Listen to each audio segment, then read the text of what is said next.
అందరూ కలిసి మీకు అమ్మాయి చూడాలన్నారు.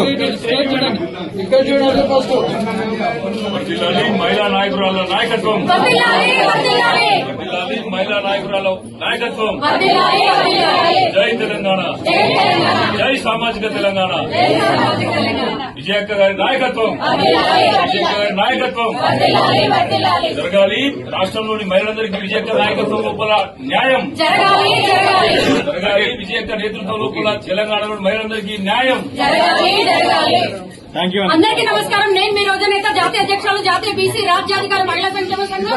మహిళలపైన ఎన్నో అన్యాయాలు, అక్రమాలు జరుగుతున్నాయి. నిజమైన మహిళ మనం ముందుకొచ్చింది 5 grand టైగర్. నిజంగా మహిళా శక్తి అని చెప్పాలి. ఈ రోజున అన్యాయాలు, అక్రమాలు కట్టివేయడానికి ఒక సింహం, ఒక ఆడ సింహం, ఒక ఆడ పులి బయటకు వచ్చిందని చెప్పాలి. మా గద్వాళ్ళు విజయలక్ష్మి అక్క అంటే మాకు నిజంగా చాలా, మా ఇంటి ఆడబిడ్డ, మాకెంతో సంతోషం, గర్వకారణం. అక్క ఆధ్వర్యంలో మహిళలకి ఆ అన్యాయాలని అక్రమాలని అరికట్టి మహిళలకి న్యాయం చేస్తారని ఇదివరకు ఆమె వేరే పదవిలో ఉన్నప్పటికీ కూడా ఎంతో మంది మహిళల్ని ఆదరించారు, ఎంతో మందికి న్యాయం చేశారు. కాబట్టి అక్క ఈ పదవిలో ఉండడం అనేది మాకు చాలా గర్వకారణమని కంగ్రాచులేషన్స్ తెలుపుకుంటున్నాను. అక్క ధన్యవాదాలు. Thank you.